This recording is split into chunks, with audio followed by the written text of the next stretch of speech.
Hi, guys, what's going on? Chelsea receives a video call from her best friend Mia, who's been exchanging explicit photos with Dylan, a boy she likes. Chelsea worries that Dylan might show her photos to his friends, so Mia considers sending Dylan's photos to her in case he does her dirty. However, Chelsea wants nothing to do with it and insists that she needs to head to school. When Chelsea gets downstairs, she finds her mother already decorating for Halloween while her sister, Christina, is occupied with a phone call. Seeing this, Chelsea asks her mom if she could drive her to school because she doesn't want to get associated with her sister and her stuck-up elitist friends. However, her mom refuses and tells Chelsea to get along with her sister. After this, Christina drops the call and teases Chelsea when she notices that she's texting an anonymous boy named Mbhrecap. Chelsea refuses to discuss it and urges her sister to go. At school, Chelsea keeps on receiving texts from Mbhrecap, but she ignores him.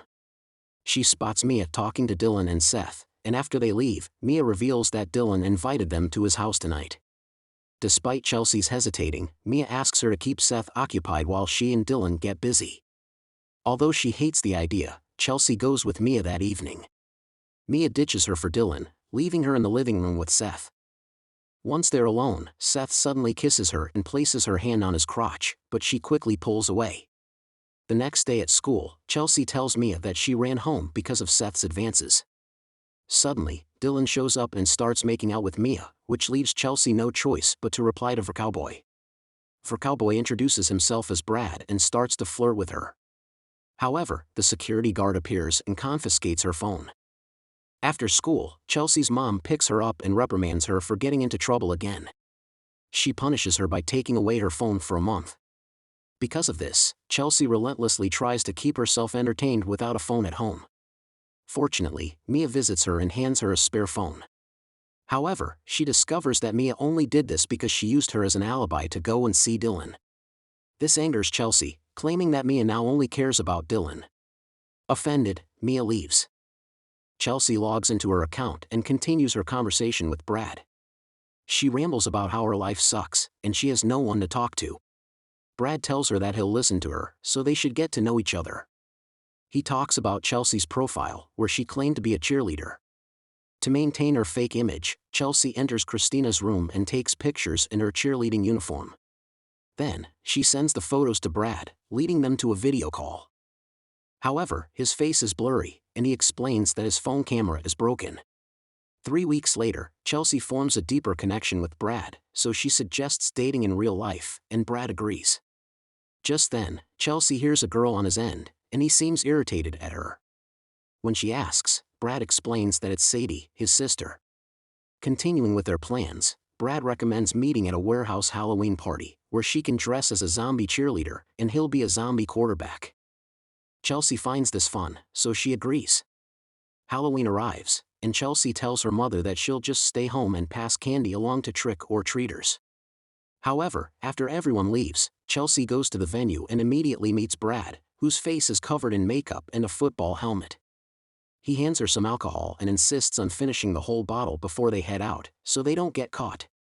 Although she hesitates, Chelsea chugs the whole bottle and begins to feel hazy.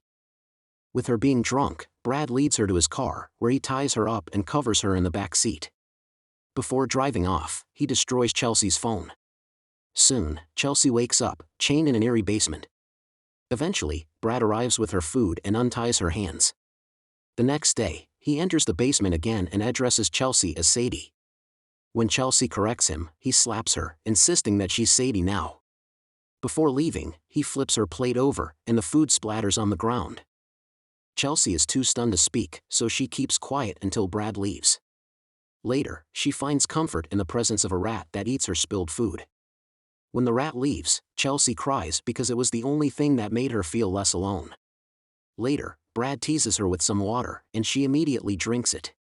She assumes that he'll feed her too, but Brad asks her what her name is before giving the food. Sarcastically, Chelsea replies that she's Sadie. Brad is displeased with her attitude, so he drops the food in the dirt, which Chelsea eats anyway. As Brad leaves, he spots rat dung around, so Chelsea later wakes up to a rat trap capturing the rodent. She mourns for the creature as it dies along with her hope. Eventually, someone turns the lights on, and another cheerleader appears, introducing herself as Sadie. However, her real name is Megan. Megan unlocks her chains according to Brad's command, so Chelsea frantically escapes the basement but only can't open the doors and windows. Megan eventually catches up to her and pins Chelsea to the wall, telling her to behave or they'll get into trouble. When she calms down, Megan orders her to rake the carpet to remove their footprints because everything must always be perfect and clean. Chelsea does as she's told until she spots Brad upstairs in his office, working on his computer. After this, Megan leads Chelsea into another room where they meet another cheerleader, Heather, who introduces herself as another Sadie. Heather asks for Chelsea's real name, and she remains firm and says it's Sadie, pleasing them. Afterward, Heather leaves to bake a cake for Brad. With that, Megan commands Chelsea to strip down and clean herself up. When Chelsea asks for some privacy, she gets mad and forces her to get in the tub. After cleaning her up, Megan informs her that her hair needs to be bleached according to Brad's preference. During this, Brad puts on a headgear filled with cameras and starts waving around a knife as if stabbing someone with it. After getting her hair bleached, Chelsea hears crying and finds an injured Tina in the room opposite hers. Chelsea tries to help her, but she suddenly accuses her of backstabbing her. Meanwhile, Brad leaves his office and gets a piercing headache, leading him to recall the real Sadie, who showed him her body while laughing at him. After snapping out of it, he goes to the kitchen and finds Heather baking a cake. He creeps up behind her and begins to touch her, asking if that's what she wants. With no choice, Heather says yes, and he slams her head on the table.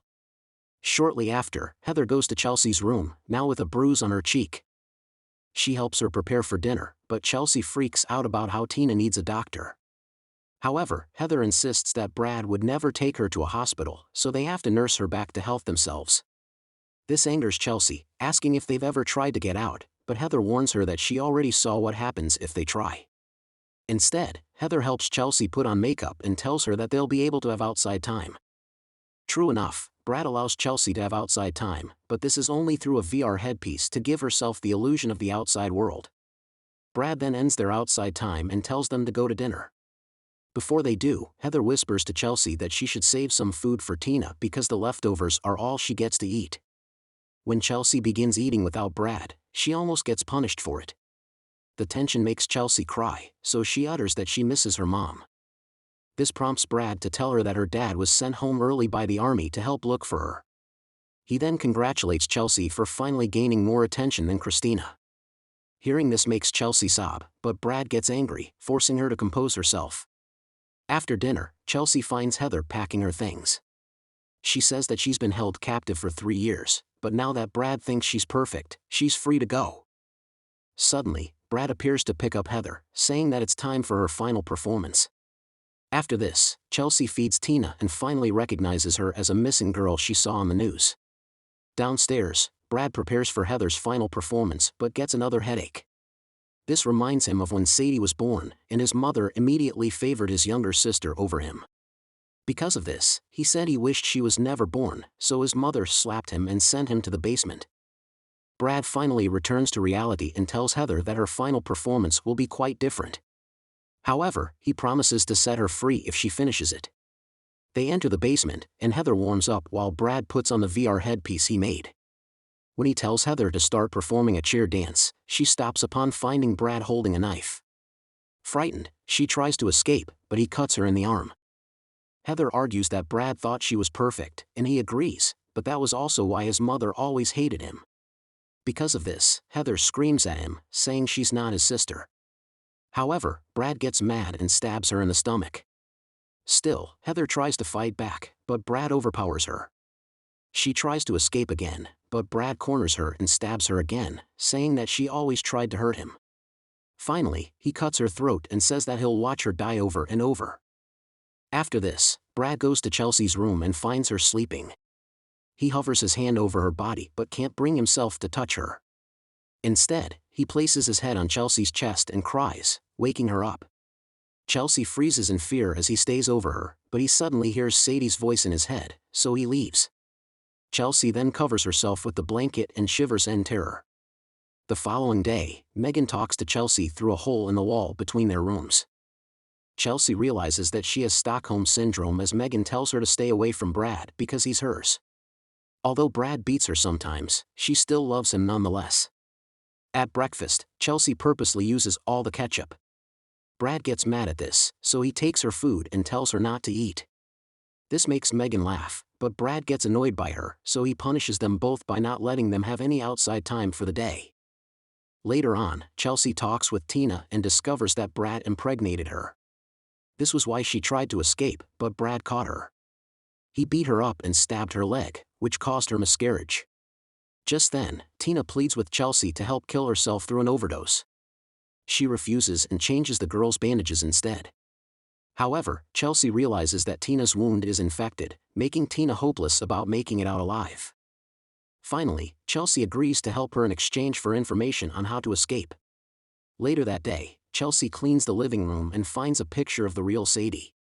However, Brad suddenly snatches it and warns her never to touch it again. After this, Chelsea goes back to her room. Suddenly, Tina calls her and says that Brad is mowing the backyard, so she should get the pills from his nightstand. Since their doors are locked, Tina instructs Chelsea on how to open them. When she succeeds, she immediately leaves and heads to Brad's room. There, Chelsea finds the pills along with Heather's necklace. Just then, she remembers to rake the carpet to remove her footprints. Finally, Chelsea reaches Tina's room but stops to go to Brad's office to ask for help through the internet. This proves useless since she can't get through without a password. Chelsea quickly leaves and tries to return while erasing her footprints on the carpet. Meanwhile, Brad finishes mowing and enters through the front door. Upstairs, Chelsea accidentally spills the pills on the floor, so she frantically picks them up and returns to Tina's room. However, Brad hears when she puts the lock back on, so he opens the door while Chelsea hides in their shared bathroom. Tina panics upon seeing him, so he gets annoyed and attempts to kill her. However, Chelsea enters the room and pleads with Brad to stop, so he chokes her. Seeing Tina crying, Chelsea asks Brad to let her kill the girl. Brad gets surprised, but he agrees as it'll be interesting to watch. When Chelsea approaches, Tina tells her that she's thankful it won't be Brad who kills her. With that, Chelsea stuffs a pillow on the girl's face, suffocating her to death. Brad gets amazed by this and immediately comforts Chelsea, who's panicking over what she's done. Realizing that he and Chelsea think alike, Brad trusts her enough to show her his work. He takes Chelsea to his office and shows her the video of Heather's death. She gets horrified by it but acts thrilled to please Brad. Brad asks her how he should kill Megan, so she recommends that he should beat her to death. He's fascinated by the idea and wants to do it immediately, making Chelsea panic. Hoping to save Megan, she distracts Brad by seducing him. She tells him that he's perfect, which flatters Brad, making him fall in love with her. After this, he takes Chelsea to his room to make love. Afterward, he escorts her back to her room to let her sleep. Finally alone, Chelsea breaks down and cries herself to sleep. The next day, Chelsea tries to kill herself with the painkillers, which only leads to her throwing up. During breakfast, Brad keeps staring at her, which Megan notices. He then talks about testing a new VR camera, and Megan immediately volunteers. After this, Chelsea stands up to clean the table, and Brad caresses her arm. Megan sees this, so she intentionally bumps Chelsea in the kitchen. This stirs up a fight, so Brad tells Chelsea to take Megan to her room. Finally alone, Chelsea tells Megan that Brad is about to kill her. To prove this, she shows her Tina's corpse and adds that Brad killed Heather too. However, Megan is too blinded by her adoration, so she runs downstairs and rats her out to Brad. Brad gets mad, realizing that he can't trust any of them. He drags them back to their rooms and locks them in. Once Brad is away, Chelsea talks to Megan through the hole on the wall. She insists on working together before they get killed, but Megan still believes that Brad is innocent. Meanwhile, Brad goes to the basement to test his cameras. While he's out, Chelsea escapes through Tina's room and heads to Megan's to free her. Together, they go to Brad's office, where Chelsea shows the footage of Heather's death. As Megan squirms at what she sees, Chelsea rummages through the drawers to find anything useful.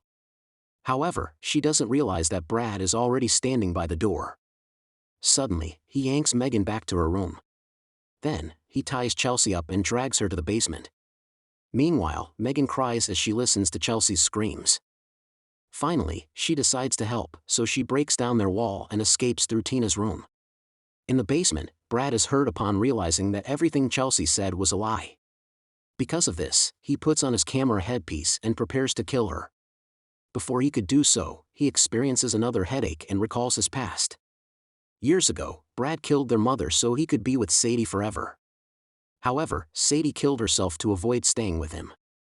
Meanwhile, Megan is in the kitchen, trying to open a locked drawer that contains the knives. When she finally gets it done, she grabs the biggest one and goes to save Chelsea. In the basement, Brad beats up Chelsea, just as she suggested last night. Chelsea fights back and throws a rock at him. Suddenly, Megan appears and tries to stab Brad, but he easily beats her up. After this, he attacks Chelsea again, but Megan gets up and stabs him in the back. Brad falls to the ground, allowing the girls to beat him up. With him weakened and injured, the girls take his keys and head to the front door. However, as they try to open it, Brad escapes and grabs Megan, choking her. Chelsea then takes the camera headgear and smashes Brad's face with it. The girls finally open the door and escape to the outside world. There, they ask for help from passersby and finally get to call their families. Months later, Chelsea goes to therapy, though she doesn't open up to her therapist since she refuses to relive what happened to her. Meanwhile, Brad is at an asylum where a bloody image of Sadie haunts him. Elsewhere, two 13-year-old girls agree to meet up with a stranger online, thus, the string of crimes continues.